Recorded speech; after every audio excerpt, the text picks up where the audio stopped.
యెషయా గ్రంథం నుంచి 6వ అధ్యాయము 3వ వచనం చదువుతారా? అందరూ ఇలా చూడాలి. సైన్యములకు అధిపతి అయిన యెహోవా పరిశుద్ధుడు పరిశుద్ధుడు పరిశుద్ధుడని సర్వలోకములకు ఏమున్నదమ్మా? సర్వలోకం అన్నారా లేదా మన గ్రామం అన్నారా? సర్వలోకానికి ఆయన ఒక మహిమ నిండి ఉన్నదట అని గొప్ప స్వరముతో గానములు ప్రతిగానములు చేయుచుండి వారి యొక్క కంఠ స్వరము వల్ల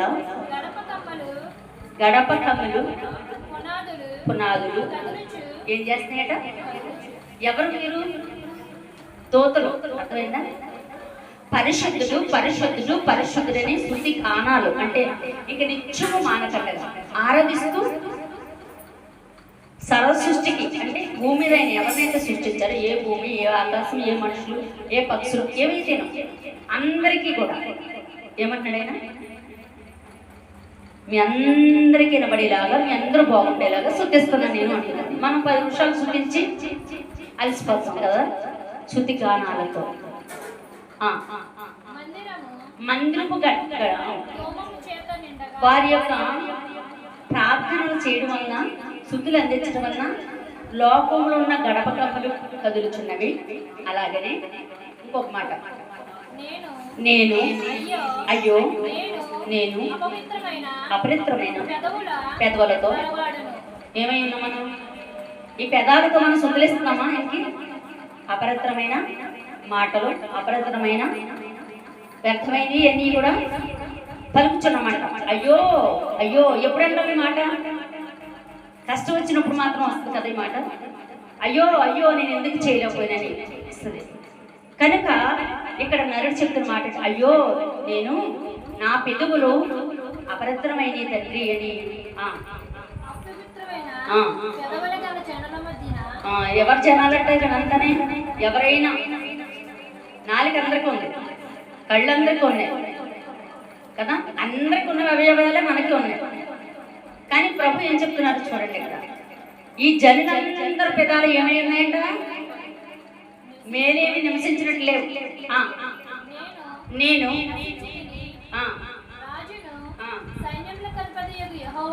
సైన్యములకు అధిపతి యెహోవాను నేను కనులారా మిమ్మల్ని అందరినీ చూచితినని.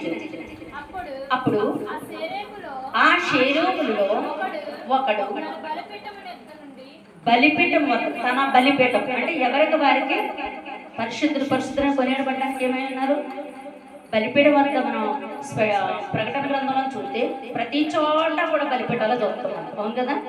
ఇక్కడ ఒక బలిపీఠం దగ్గర ఒక దూత ఏం చెప్తున్నారు? ఆయన పేరేంటో సరే కాలుతో తీసిన నిప్పులు అంటే ఎక్కడి నుంచి? బలిపీఠం దగ్గర తీసిన నిప్పులు చేత పట్టుకుని నా ఎద్దకు వచ్చి మనం ఏమని ప్రార్థన చేయాలో తెలుసా? ప్రతి క్షణము కూడా మనం ఎప్పుడు ప్రార్థించిన ఈ మాట, నాయనా ఈ రోజు నేను నా నోటుతో, మనం ఎవరైనా ఒక్కరోజైనా ఒక్క మాటైనా అబద్ధం ఆడుతూ ఉండలేము.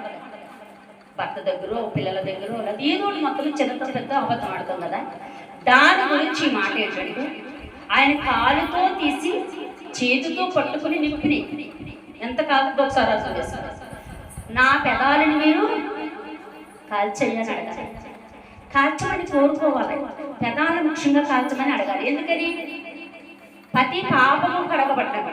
కాల్చండి అన్నారని ప్రభు నిజంగా నిప్పు తీసుకెళ్తే కాలిస్తే ఏమైపోతాం మనం? ప్రతిదీ కూడా ఆయన భరిస్తున్నాడు. అర్థం చేసుకోవాలి. అర్థమైందా? ప్రతిదీ కూడా ఆయనే భరించి, కానీ పలకమంటున్నాడు. మన నోటితో ఏమంటాడు ఆయన? పలకండి. ఇదిగో సర్వలోకానికి నేను దూతలు పంపించి ఉన్నాను, వారికి నిద్ర లేదు, ఆకలి లేదు, పరిశుద్ధులు పరిశుద్ధులని శృతిగానాలతో తిరుగుచున్నారు. ఆయన సర్వలోకానికి అందిస్తున్నారు.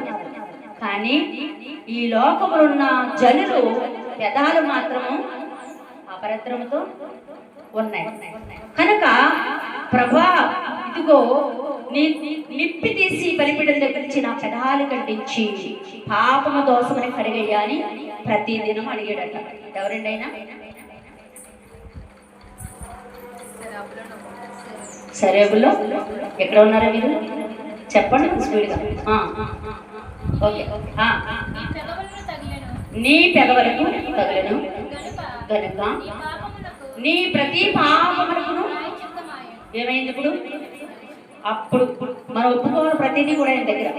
నేను ఎవరినైనా ఏమన్నా అన్నానమ్మయ్యా, నేను ఎవరినైనా ఏదన్నా పలకత పలికనమ్మనయ్యా, నేను ఇప్పుడు నన్ను నా నాలుగుని నా పెదాన్ని కాల్చయ్యా, ప్రతిదీ రోజు కూడా ఆయన మాట్లాడగలను. అప్పుడే దేవుడి ఇష్టం. ఆయన సరస్వతికి చూస్తలేదని అనుకోవద్దు. ప్రతిదీ భూమి చూస్తున్నాడు కనుక మనం ఏదైనా విజయాన్ని సాధించగలుగుతున్నాం.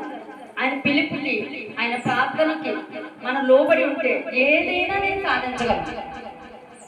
నన్ను ఒక దైవ సేవకులు అంటున్నారు, డాడీ ఎన్ని బలిపీఠాలు గడవాలనుకుంటున్నారు ఎస్తేర్ గారు అంటున్నారు. దేవుడు చెప్తామంటే ఎన్ని కట్టమంటే అన్ని అన్నాను. మన ఇష్టమా చెప్పండి? ఎన్ని ఏముంది? 2 చోట్ల మాత్రమే జరుగుతుందండి, దేవుడు నాకు 3 చెప్పారు అన్నాడు. అది సాధించడానికి ఎంత ప్రయాసం తెలుసా? సేవకులకు చాలా వేలుగా తగులుతాయి ఉంటాయి, కానీ అన్నిటినీ కూడా దేవాన దేవుడు ఏం చేస్తున్నారు? భరిస్తున్నారు. కనుక చాలా జాగ్రత్తగా మనం ఉండాలి. కష్టం వచ్చింది, బాధ వచ్చింది, ఇబ్బంది వచ్చిందని మనం అనుకోవసరం లేదు. దేవుడు పెట్టారా? యూట్యూబ్లో చూస్తున్న వారికి, అలాగే కలవరమైన మందిలో చూస్తున్న వారికి ఈ మాట మీకు ఎందుకు చెప్తున్నానంటే, పదే మనం చాలా చెప్పుకుంటూ ఉన్నాం. దైవ సేవకుడు కుమారులు, 2 కుమారులు ఏమయ్యారు? బీచ్కి వెళ్ళి చనిపోయారు.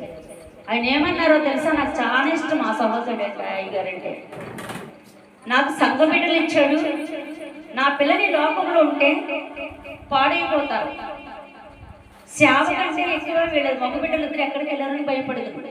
పరలోక రాజ్యంలో నివాస స్థలంలో ఆయన దగ్గర సూచిస్తున్నారు. నాకు చాలు, నేను బయటకెట్టుకొని అన్నాడు. ఎలాంటి ఎదురు దెబ్బలు మీకు తెలిసిందా? సేవకు చాలా ఎదురు దెబ్బలు ఉంటాయి.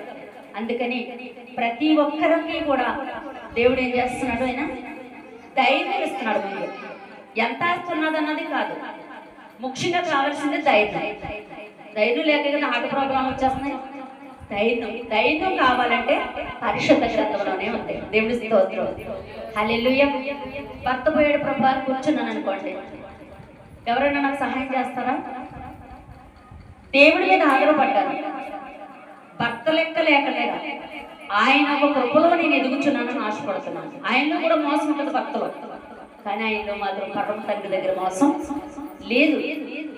తల్లి లేదు, తండ్రి లేడు, పిల్లలు లేరు, లాళ్ళు లేరు, వీళ్ళు లేరంటే సేవ జరిగే ముందుకి సాగలేదు. దేవుడిచ్చిన కృపను బట్టి మనము చాలా జాగ్రత్తలు తీసుకుని అందరూ కూడా చిన్న తల్ల ఉంచుకుంటే ప్రార్థన చేసుకోవాలి. యూట్యూబ్లో చూసిన ప్రతి ఒక్కరూ కూడా బలపరచబడాలని పరిశుద్ధుడు ప్రేమ గలగలుగుతుంది.